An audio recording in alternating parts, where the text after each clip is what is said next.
so I guess I will just ask you the questions, and then you can give us your answer. And if you need to repeat your answer, we'll just cut it and take the Okay. best answer for you. All right. Okay. Can you tell us your full name? Henry McNear Ellick Jr. Can you tell us what tribal nations you're a citizen of? Umpqua, Shawnee, Delaware, Miami, and Cherokee. Does your ancestry come from your mother or your father? From my mother.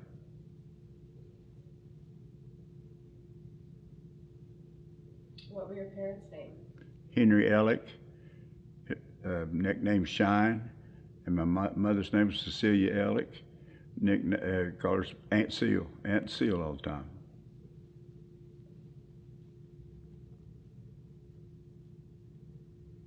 You said your O-Gah-Pah came from your mother's side? Yes.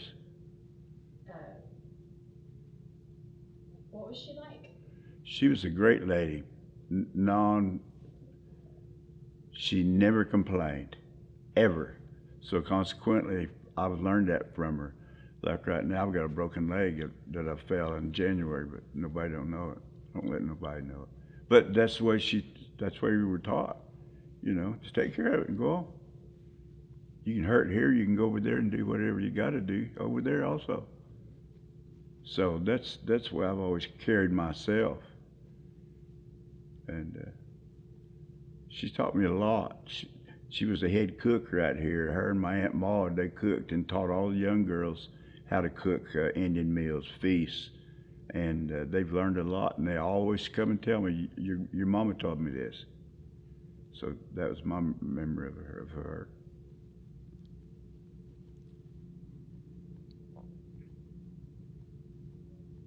What were some of the earliest memories that you had growing up? Oh, just used to go to the Spring River Baptist Church right across the road over there, and I was a member of that church. And then we used to go to all the powwows. Powwow was right straight east of this building over there by about 100 yards west of Randy McWater's house. It was on the hill. And they had wooden bleachers around there. And we used to jump in the piles of leaves there as you know, youngsters. And we camped over there. And another thing I remember when I went into service, those tents we smelled that we camped in smelled just like the ones in service. So when I'd go in that tent in the service, I could smell powwow because that tent. But smells bring me back to different things like that. Fire, hickory smoke fire. You know, that's our cleanser. That's good stuff.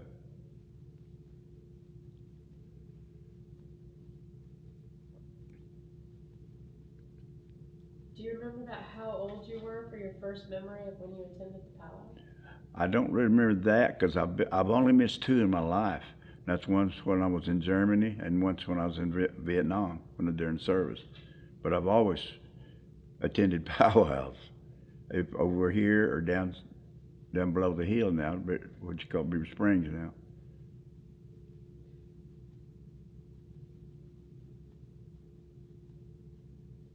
So if you were to describe the powwow to someone who's never been to one, how would you do that? It's basically a reunion of all of our tribal people. People get lost up into production, and it's not production. It's spiritual, and you carry yourself in that manner. Go in certain ways around the drum. Act decent wherever.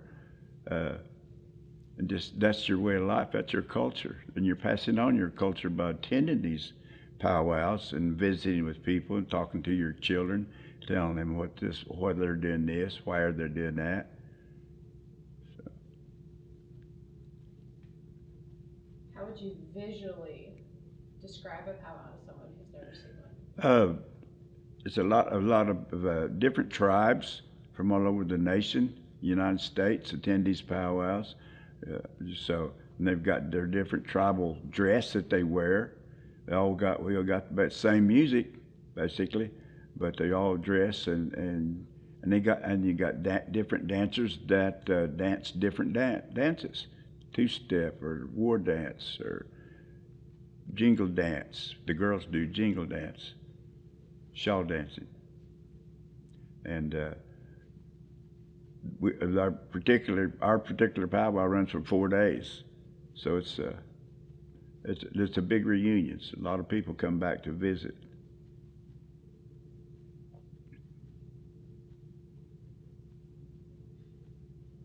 When you think back, um, can you think of any Quapaw tribal member that you looked up to and why you looked up to him? Yes, Jake Whitecrow. He was a major in the army. He was top.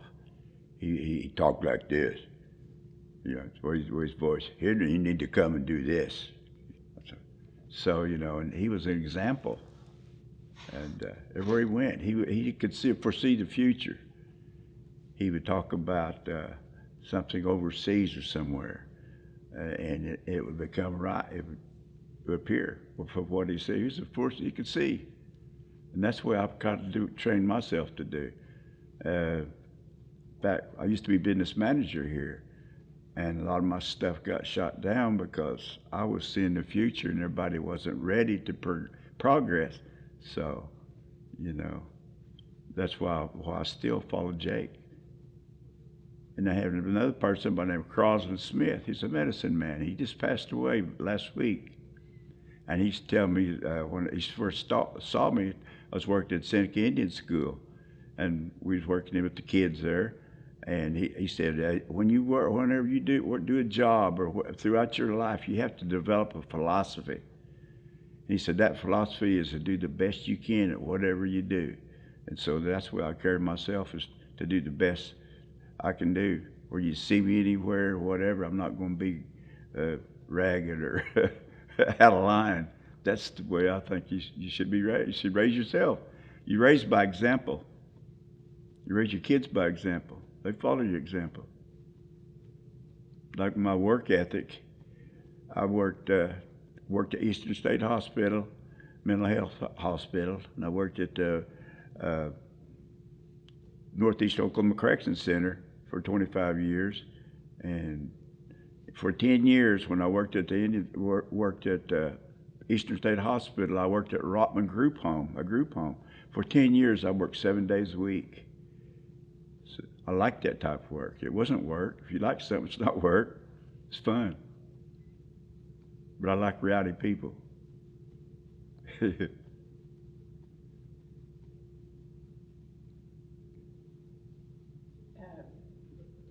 So I'm going to ask the Quapaw culture question, but do you think we should go with his paper on this one, or? Yeah, I want him to. Do you want to free? Yeah, read it? I'll read it. What do you think? What do you think about Quapaw culture today? Quapaw culture today is still ongoing. We may say that it's not, but we still got cultural things that everybody does. You've learned something throughout your life, so you carry yourself in that manner, and everybody's got different ideas about culture. But culture just being a group of people doing the same thing together all the time, and the same beliefs all the time. Can I give him that paper too? Yeah. Let him read that, and then we'll. Well, hold on. Do you think from, when you were younger to where you are today, has Quapaw culture changed? Not very much. We were basically the same culture. Conduct our rites, burials. We're having language classes now. Just bringing back our culture and the language. They have beadwork classes, moccasin making classes. So our youth are picking up on that, and we'll carry that on. Pottery classes that depict Quapaw pottery.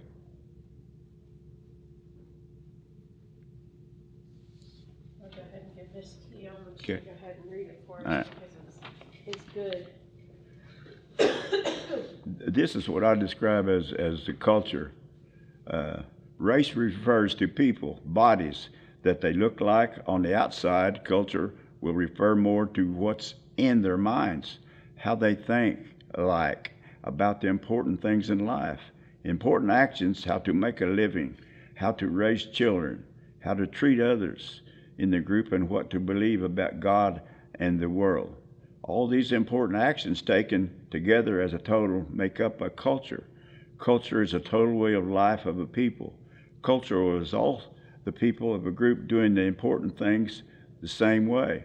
Most important actions are determined by the most important objects around us. The four most important objects in all existence are God, myself, and the world itself, and greatness. It is judged by the good ideas that the people had about these four important objects or areas of action, and by the good or happiness producing way in which they reacted to and treated them. The good idea about these four objects are values. Culture changes. It does not mean that you change into non-Indians or that you change from being Indians. The only change is in the manner or how in which you act as Indians. How do we change? Is by the once in a while contact with other people, more frequent contact with other people, and being surrounded by the other people, and not being able to move, and being forced to change some of our ways. We ended up by saying that this is change does not mean that we change into non-Indians. This change is in the manner or how we act as Indians in the modern setting.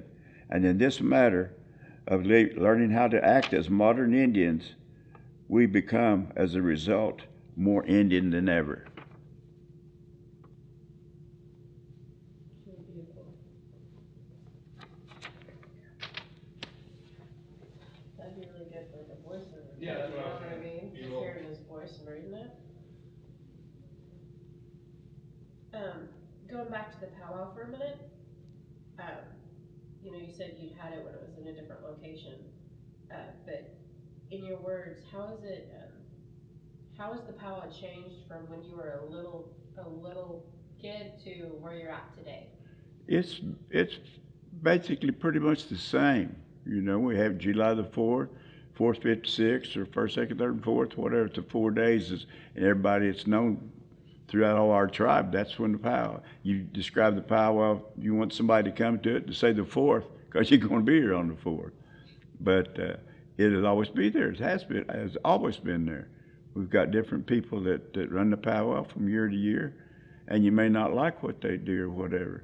But it's just like I say about burials. Don't criticize somebody for how they buried that Quapaw person, because they might want to do it Shawnee way or Delaware way in there. Don't criticize anybody, because you're going to get your turn.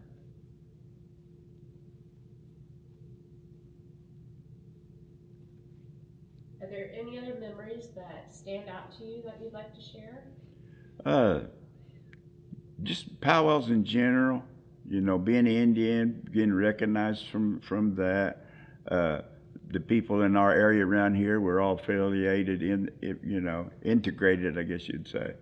And like they call me Chief. I'm not insulted by Chief. That was my nickname in boxing. So, that's what I remember about stuff like that. I carried my way a certain way, and that's the way they still carry me today. They make you do what you need to do because you're the example.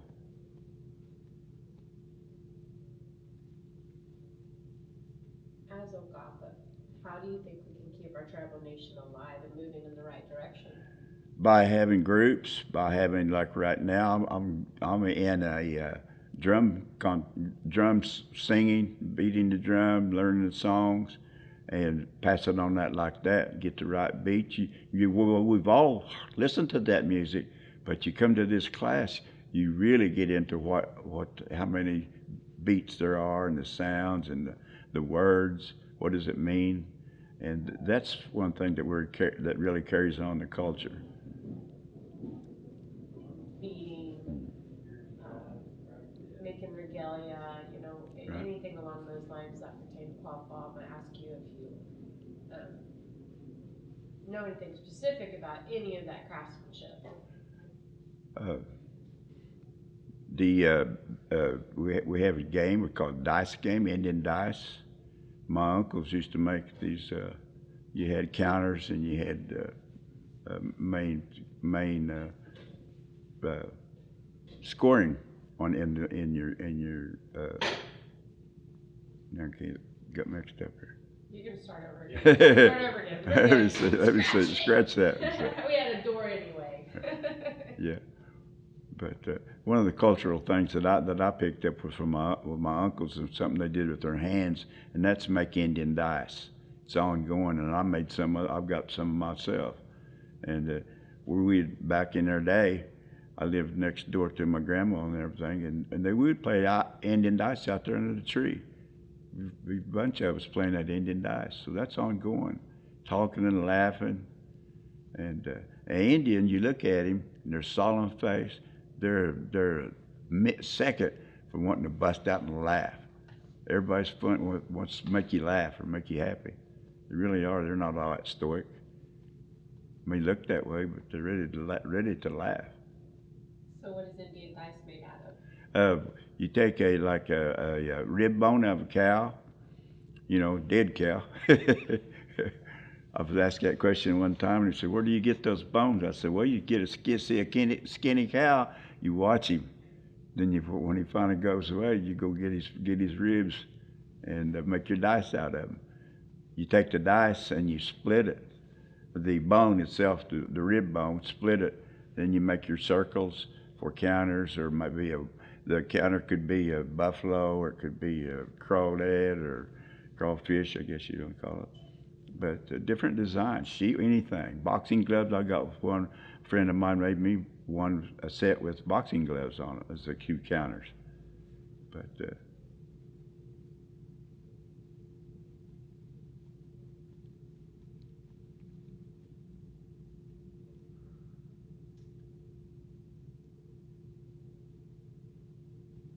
Do you know of any certain tools that the Quapaw have used? Whether it's, grinding stones, corn pounders? yes, I grew up around corn pounders. My grandma used to take hominy or take and beat it and that, crush it. Then the Cherokee people, they do acorns, make kanachi out of the acorns. But the Indian ladies back in the day used to go to Pauline Whitebird's house, and on these long tables they'd boil this corn, and he had white sheets on this corn on these tables, and he'd dry that corn, and that's what you ate in the winter. So that was ongoing every year. Harvest that corn and dry it. What kind of corn was it? It's field corn, just field corn. Are there any other foods other than corn that the Quapaws were known for? I believe that probably deer, buffalo. We wasn't really that much into that, but whatever was available.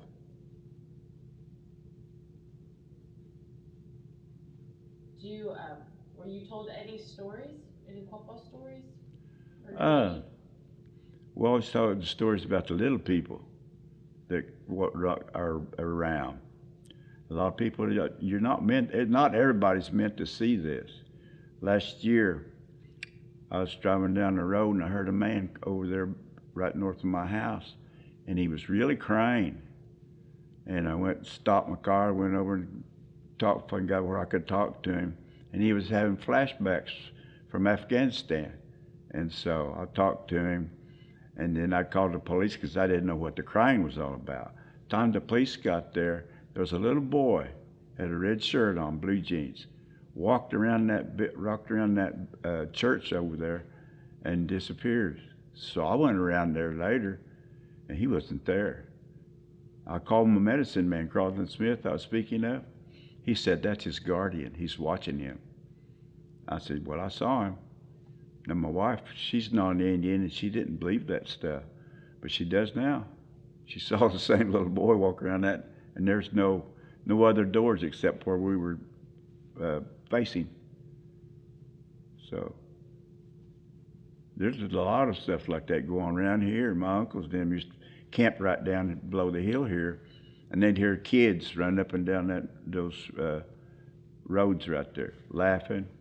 And my Aunt Maud used to live right over there before you cross the street here.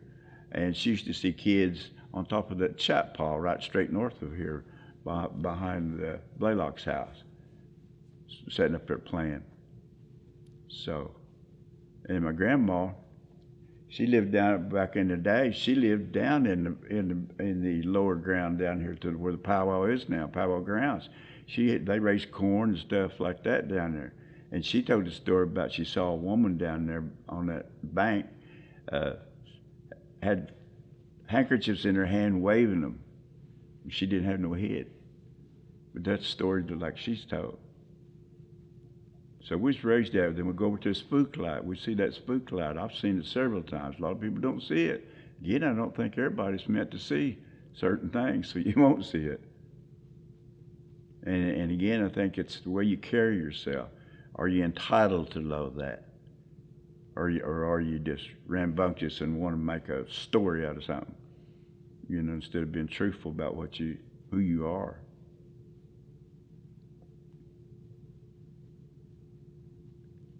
Have you been told the purpose of the little people, or how to treat them, or? We've been told to just talk to them.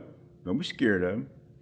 Right up here on top of the hill this past year, they had a birthday party at the council house up there, and we got everybody was ready to leave, and these little kids were coming. They said, "Are they going to go with us?" And it was two or three other little kids that were little people was on the other side of them. So they saw the little people. They thought they were going to go home with them. So it's all here now. Still living? What I like to describe as too, what is your legacy? My legacy to the tribe, to my people, is this building right here, community service building. Myself and our staff wrote the grant for this building, and it's an ongoing. I get a good feeling there. Even if it is a funeral, it's a good place to have people to come and unite and to help the person that passed on go on.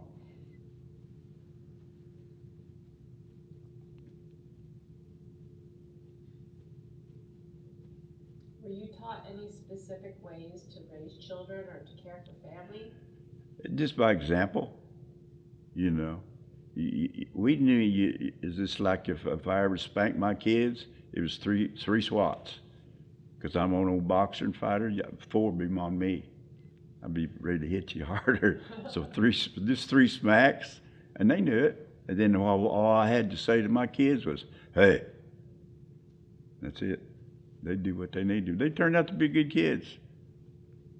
They have the children of their own.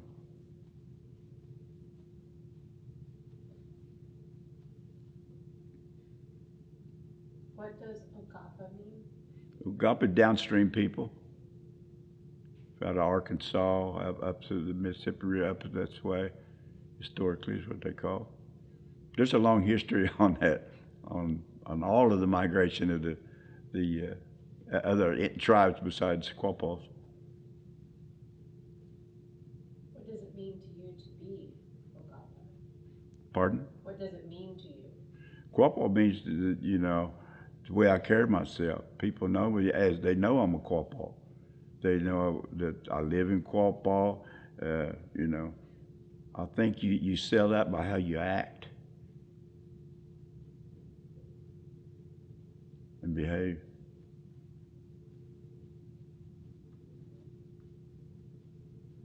You know, when back in the day, I entered a ringside world championship boxing in Kansas City in the Masters division.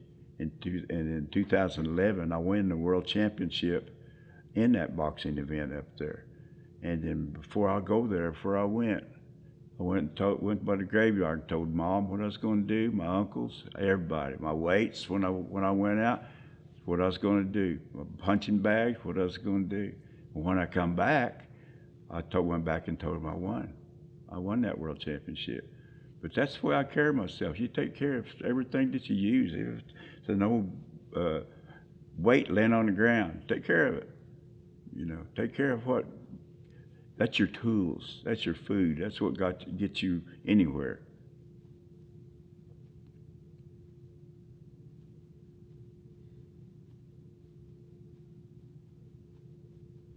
I had a man from maybe from Brazil on a Friday saw me walking. He could talk to me. He said, "Hey," he said, "you're going to win this tournament." And I said, "What?"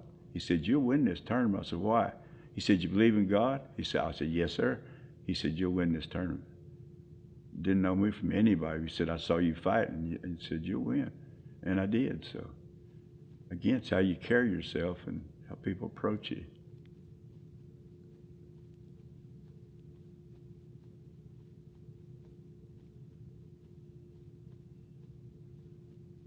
But everybody should leave a legacy.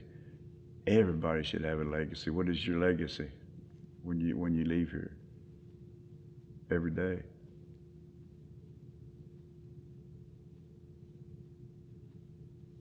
Can you think of any other stories that you want to share? Whether it's little people, or you said little people, but dear Hmm. lady. Uh, no, not right up. The spook light. Everybody thinks it's just over there, a hornet and whatever, across the river. Uh, my relation, my cousin lives right over here on the west side of this bank river. His granddaughter, or his stepdaughter, last year, that spook light appeared inside her room, and it's been seen over here also. It's not just over there on Spooklight Road. It roams. What's the history, or what's the story behind Spooklight? You know, there's several stories. It's this person's looking for his lost lover, whatever, and it's just roaming. And I don't know a lot more about that because it's you never questioned it because you saw it. It's just there. You see, and it was there before cars were in existence around here too many. Because Grandma used to live about 2 miles north of here, and that road straight east and west, they'd say it was cars. There wasn't no cars there. There wasn't no road through there at that time. So it is something, and engineers have studied it and not come up with an idea of what it actually is. Have you seen it? Yes, several times. Did it scare you? No, no. I'm not scared of that stuff. Like I say, you talk to it. It's not gonna hurt you. Oh, you're gonna hurt yourself, You right? make you hurt yourself probably, but it won't hurt you. Right over here in this, when I was business manager here, my co-workers, they would come in and their desks all be messed up.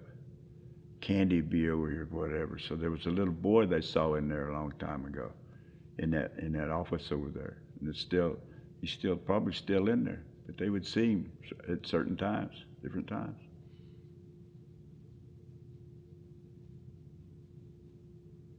So that's where you're living in right there right now. You may not think about it, but we're being watched constantly, observed.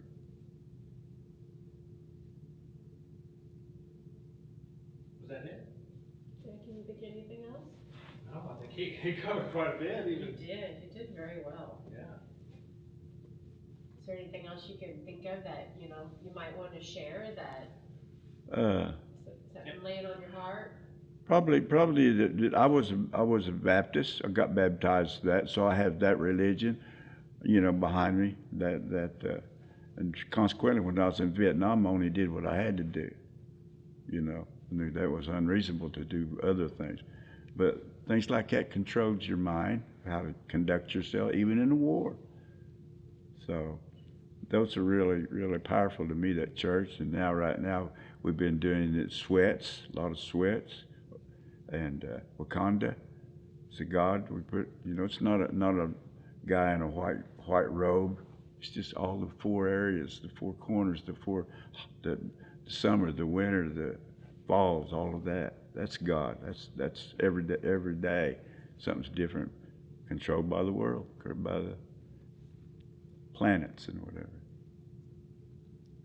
And there's got to be a super person to make us all. But by that same token, we're very minute.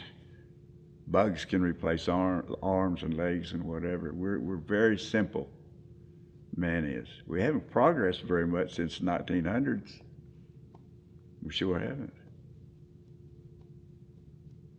A lot of technology's going on, but we still live the same way. I've interviewed with cameramen and people, and once you open your mouth, they'll make it everything that you didn't say or you did endorse. You, I didn't say that. Yeah, you did. So yeah, I appreciate the way y'all interview.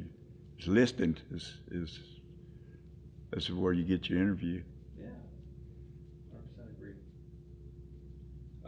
Was there, you talked about like Pauline Whitebird. and Rob, or Bob, not Rob, Bob Whitebird. Uh-huh. Is there any other Quapaws that made an impact on your life? Like I say, Jake White Crow, Bob.